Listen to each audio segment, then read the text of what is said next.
brokers. They own you. They own everything. They own all the important land. They own and control the corporations. They've long since bought and paid for the Senate, the Congress, the state houses, the city halls. They got the judges in their back pockets. And they own all the big media news, all the big media companies, so they control just about all of the news and information you get to hear. They got you by the balls.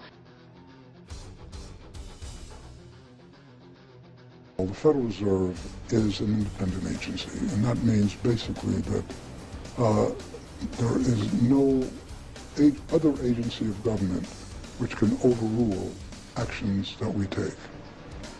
So long as that is in place and there is no evidence that the administration or the Congress or anybody else is requesting that we do things other than what we think is the appropriate thing, then what the relationships are don't frankly matter. They know what they want. They want more for themselves and less for everybody else. And who got the money?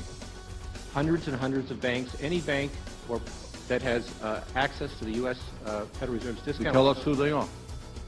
No, because the reason that is counterproductive and will destroy the value of the program. Bullshit. Forget the politicians. They're irrelevant. The politicians are put there to give you the idea that you have freedom of choice. You don't. Are we rolling tape on that? Yeah. Just a one-finger victory salute.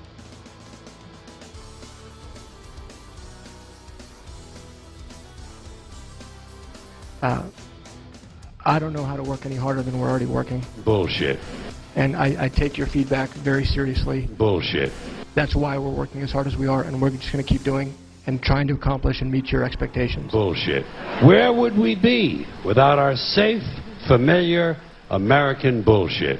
I don't think anyone questions, Mr. Kashgari, that you're working hard. Bullshit. Our question is who you're working for.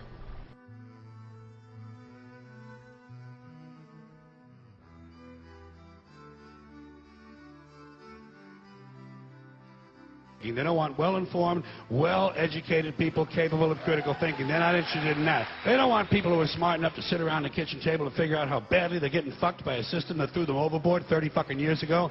They don't want that. It's past the point of talking. We know historically the sort of agenda to these issues is very hard to try and, with all the best intentions, it's very hard to actually activate. We're seeing that right now. We're seeing a lot of fragmentation going on, a lot of different agendas pulling in different directions. They want obedient workers. Obedient workers. What we really need to see is people on the ground starting to actually act upon the low-hanging fruit. People who are just smart enough to run the machines and do the paperwork and just dumb enough to passively accept all these increasingly shittier jobs with the lower pay, the longer hours, the reduced benefits, the end of overtime, and the vanishing pension that disappears the minute you go to collect it. And now they want your fucking retirement money. They want it back so they can give it to their criminal friends on Wall Street.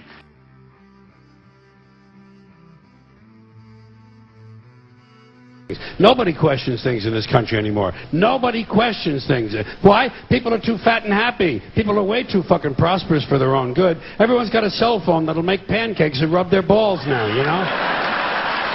So, nobody wants to rock the boat. And people just, gizmo. Americans have been silenced, bought off and silenced by gizmos and toys. And as a result, no one's ever learned to question things. No one questions things in this country.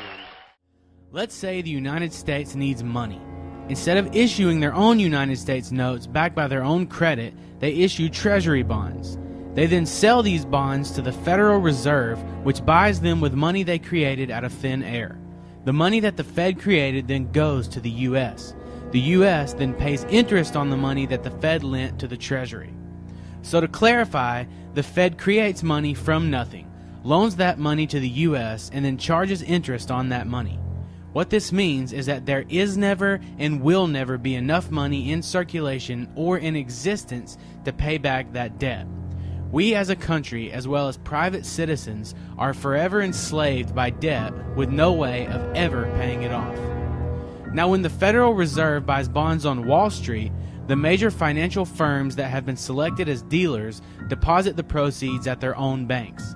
Fed rules require banks to keep 10% of their deposits in reserves, but the bank is free to issue loans equal to the remaining 90%. Let's say the Federal Reserve buys a $1,000 bond. After putting away 10% into their reserves, they are then able to loan out 90%, or $900.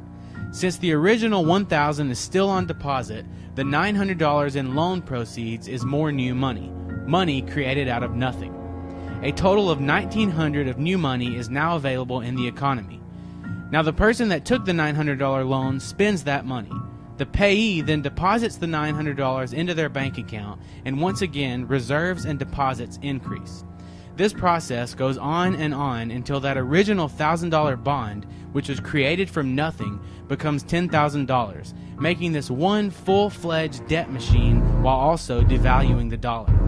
The more money that is out in the economy, the more the value decreases.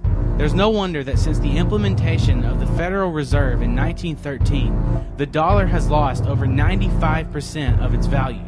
The US dollar will eventually be destroyed due to an overwhelming financial crisis, and a globalist-run monetary authority will come along to save the day. And much like the Fed pretends that its goal is to prevent another Great Depression, the global currency will pledge to prevent another financial crisis, thus putting more power into the hands of a few and enslaving humanity that much more. Thank you very much, Mr. Chairman. Inspector Coleman, you're the Inspector General for the Federal Reserve, right? Okay. That's correct. Have you done any investigations concerning the Federal Reserve's role in deciding not to save Lehman Brothers, which led to shockwaves that went through the entire financial system?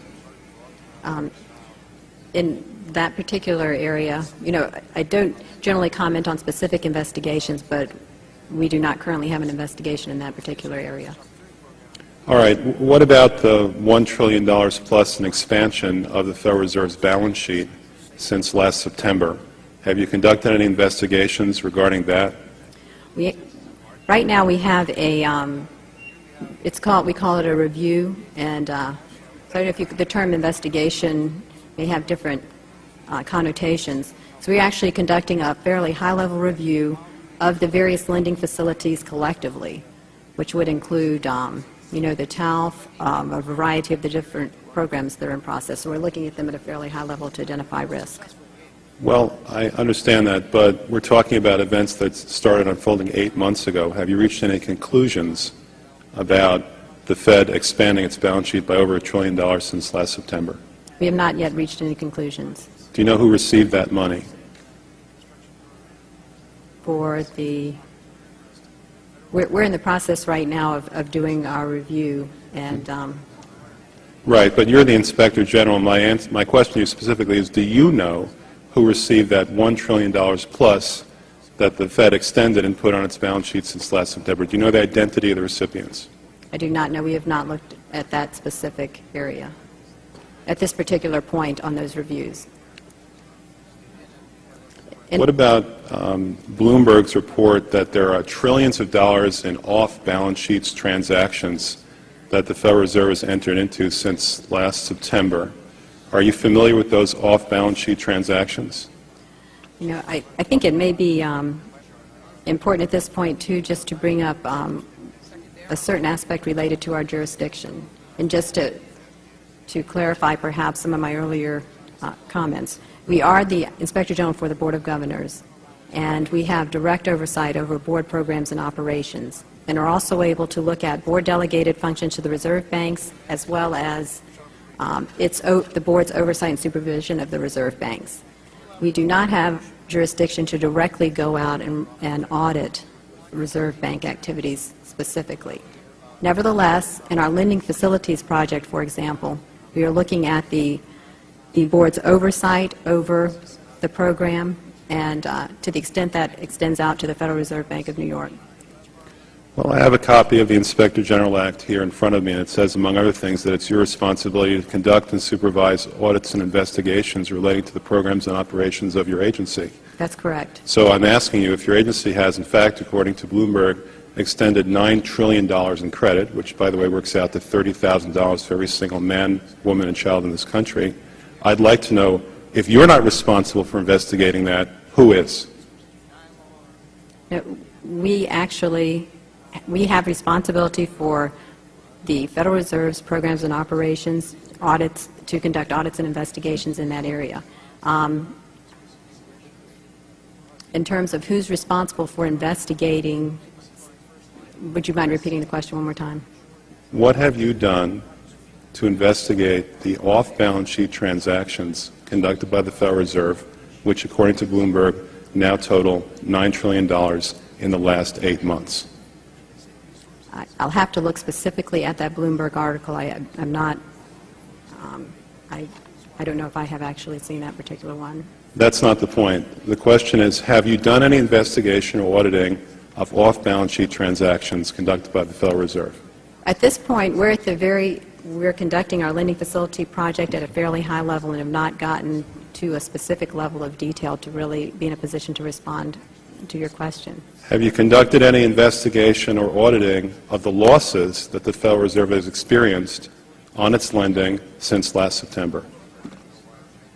We're still in the process of conducting that review. Until we actually, go out and gather the information, I'm not in a position to really respond to the specific question. So are you telling me that nobody at the Federal Reserve is keeping track on a regular basis of the losses that it incurs on what is now a $2 trillion portfolio?